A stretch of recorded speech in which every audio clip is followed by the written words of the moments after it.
अब देखो यार, जो लोग भी यहाँ पर लाना के फैन हैं उनके लिए बड़ी खुशखबरी है, क्योंकि गाइज यहाँ पर लाना ने फाइनली रिवील कर दिया है कि वो WWE या AEW में किसको ज्वाइन करेंगी। सीएम पंक के AEW कंपनी से बाहर जाने के सीएम पंक टोनी खान पर पॉसिबली केस करने वाले गए।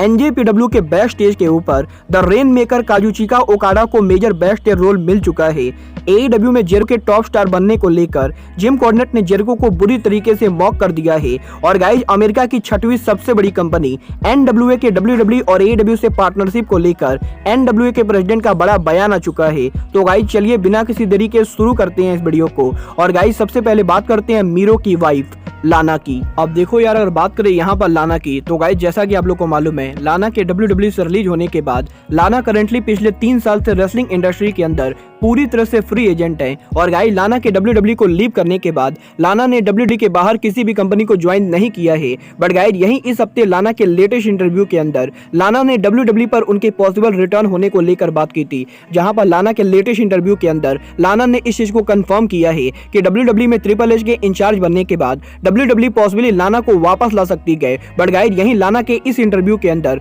जब लाना से WWE और AEW के ऑफर को लेकर बात की गई, तो गाइस यहाँ पर लाना का ये कहना है कि अगर WWE और AEW दोनों का ऑफर आता है तो गाइस लाना WWE के ऑफर को रिजेक्ट करके AEW के ऑफर को एक्सेप्ट करेंगी, क्योंकि गाइस यहाँ पर लाना को पर्सनली लगता है कि AEW के अंदर मैचेस WWE के मुकाबले बेटर होते गए। और गाइस यहाँ पर WWE के अंदर WWE स्टोरी टेलिंग पर ज्यादा ध्यान देती गए और गाइस WWE के वर्क फिल्मोग्राफी की तरह होते गए। और गाइस लाना इसीलिए WWE में ना जाए बल्कि AEW में काम करना चाहेंगी। और गाइस यहाँ पर करंटली AEW के अंदर लाना की वाइफ मीरो भी काम करते गए, तो गाइस इसीलिए लाना का AEW को ज्वाइन करना लाना के पर्सनल रीजन के लिए भी बढ़िया रहेगा। और गाइस यहाँ पर अगर WWE और AEW दोनों का ऑफर आता है तो गाइस लाना WWE को रिजेक्ट करके AEW कंपनी को ज्वाइन करेंगी। वेल गाइस, अब ये तो आने वाला टाइम बताएगा कि टोनी खान लाना को AEW में लाना चाहते हैं या नहीं। बट गाइस चलिए अब आगे बढ़ते हैं और बात करते हैं आर्गुबली जापान के सबसे बड़े superstar the rainmaker Kazuchika Okada की।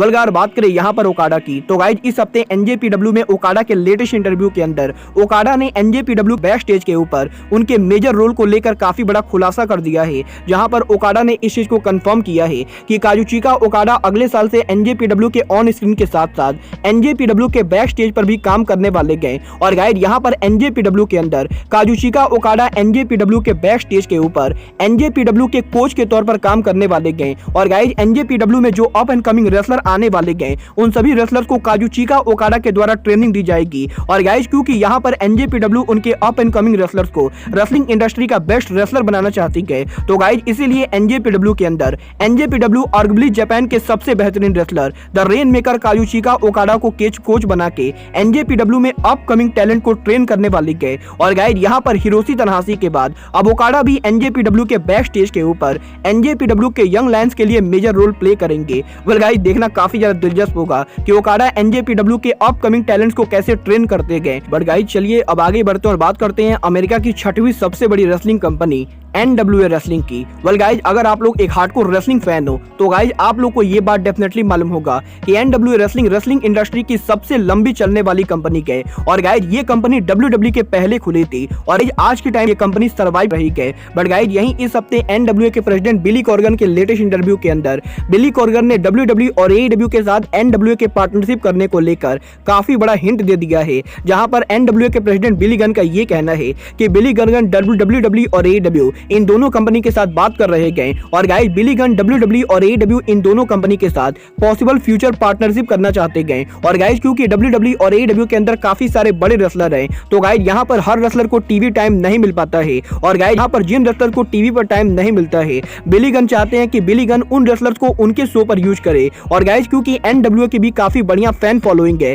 तो गाइस इसीलिए बिली गन ये चाहते गए कि NWA रेसलिंग WWE या AEW के साथ इन दोनों कंपनी के लिए डेवलपमेंट टेरिटरी का काम करे। और गाइस बेसिकली बिली गन उनके NWA कंपनी को WWE और AEW का डेवलपमेंट टेरिटरी बनाना चाहते गए, जहां पर WWE और AEW के अपकमिंग रेसलर आके NWA के ऊपर सुपरस्टार बनेंगे। और गाइस उसके बाद ये WWE या AEW पर डेब्यू करेंगे। वेल गाइस यहाँ पर मुझे तो नहीं लगता है कि WWE या AEW में से कोई भी बिली गन के साथ उनके डेवलपमेंट टेरिटरी को शामिल करेगा, क्योंकि गाइस यहाँ पर WWE के पास ऑलरेडी WWE का परफॉर्मेंस सेंटर और NXT है। तो गाइस वहीं AEW के पास डार्क और डार्क एलिवेशन जैसे शो हैं। और गाइज मुझे तो नहीं लगता है कि WWE और AEW को NWA की जरूरत है, बट गाइज आपको क्या लगता है NWA को AEW या WWE के साथ पार्टनरशिप करनी चाहिए या नहीं? आप लोग मुझे कमेंट करके बताइए। बट गाइज चलिए अब आगे बढ़ते हैं और बात करते हैं AEW के लेस चैंपियन क्रिस जेरिको की। वल्गार बात करें यहाँ पर जेरिको की, तो गाइज ये बात तो आप लोग भी मानोगे कि जेरिको को WWE के मुकाबले AEW के अंदर काफी बढ़िया तरीके से ट्रीट किया जाता है। और गाइज यहाँ पर जब से क्रिस जेरिको ने AEW में डेब्यू किया है तब से टोनी खान जेरिको को AEW के अंदर लगातार AEW के मेन इवेंट प्लेयर बनाए रखे गए। और गाइज यहाँ पर पिछले 3 साल के अंदर जेरिको AEW के लगातार टॉप सुपरस्टार बने रहे गए। बट गाइज यही जेरिको के AEW में न्यू कॉन्ट्रैक्ट को साइन करने के बाद अब जिम कॉर्नेट ने क्रिस जेरिको को बुरी तरीके से मॉक कर दिया है। जहां पर इस हफ्ते जिम कॉर्नेट के लेटेस्ट पॉडकास्ट के ऊपर जिम कॉर्नेट ने क्रिस जेरिको और CM पंक के बैक स्टेज हिट को लेकर बात की गई। और गाइस यहां पर जिम कॉर्नेट का ये कहना है कि क्रिस जेरिको CM पंक की बराबरी कभी भी नहीं कर सकते गए। और गाइस यहां पर जेरिको उनके पूरे करियर के अंदर AEW कंपनी को जितना रेवेन्यू देंगे CM पंक 1 साल के अंदर AEW कंपनी को उतना रेवेन्यू दे सकते गए। और गाइस यहां पर जेरिको के AEW में टॉप स्टार बनने को लेकर जिम कॉर्नेट ने टोनी खान को भी मॉक कर दिया है।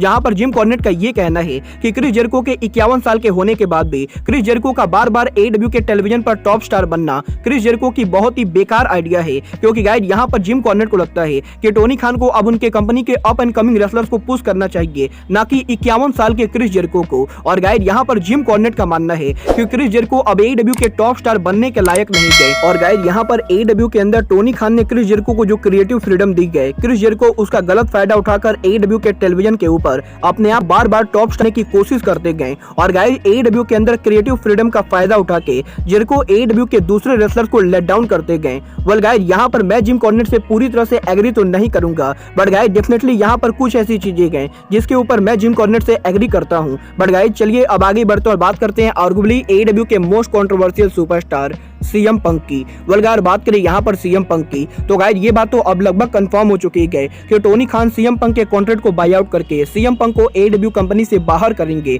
बट गाइस यहीं अब CM पंक के कंपनी से बाहर जाने को लेकर इस हफ्ते WWE के hall of famer Dutch mental ने बात की गई। जहां पर इस हफ्ते डच मेंटेल के लेटेस्ट इंटरव्यू के अंदर डच मेंटेल ने CM पंक के सिचुएशन को लेकर काफी बुरा प्रेडिक्शन दे दिया है। और गाइस यहाँ पर डच मेंटेल का ये कहना है कि अगर टोनी खान CM पंक को कंपनी से बाहर करते गए तो गाइस पॉसिबली टोनी खान को CM पंक सू कर सकते गए। और गाइस पॉसिबली कोर्ट के अंदर AEW कंपनी को घसीटा जा सकता है। और गाइस अगर टोनी खान CM पंक के हर कंडीशन को नहीं मानते गए तो गाइस CM पंक AEW कंपनी को कोर्ट में घसीटेंगे। और गाइस CM पंक फ्यूचर में टोनी खान के ऊपर केस भी करेंगे। और गाइस यहाँ पर डच मेंटेल का ये प्रेडिक्शन करना है कि टोनी खान के कंपनी पर CM पंक काफी भारी पड़ सकते गए। और गाइस टोनी खान का CM पंक को कंपनी से बाहर करना टोनी खान के कंपनी और टोनी खान दोनों पर महंगा पड़ेगा। और गाइस पॉसिबली फ्यूचर में आगे चल के CM पंक टोनी खान और उनके कंपनी को सू करेंगे। वेल गाइस यहाँ पर मैं डच मेंटेल से पूरी तरह से एग्री नहीं करता हूँ, क्योंकि गाइस यहाँ मुझे अच्छे से मालूम है कि CM पंक और टोनी खान की रिलेशनशिप काफी बढ़िया है। और गाइस मुझे तो बिल्कुल भी नहीं लगता है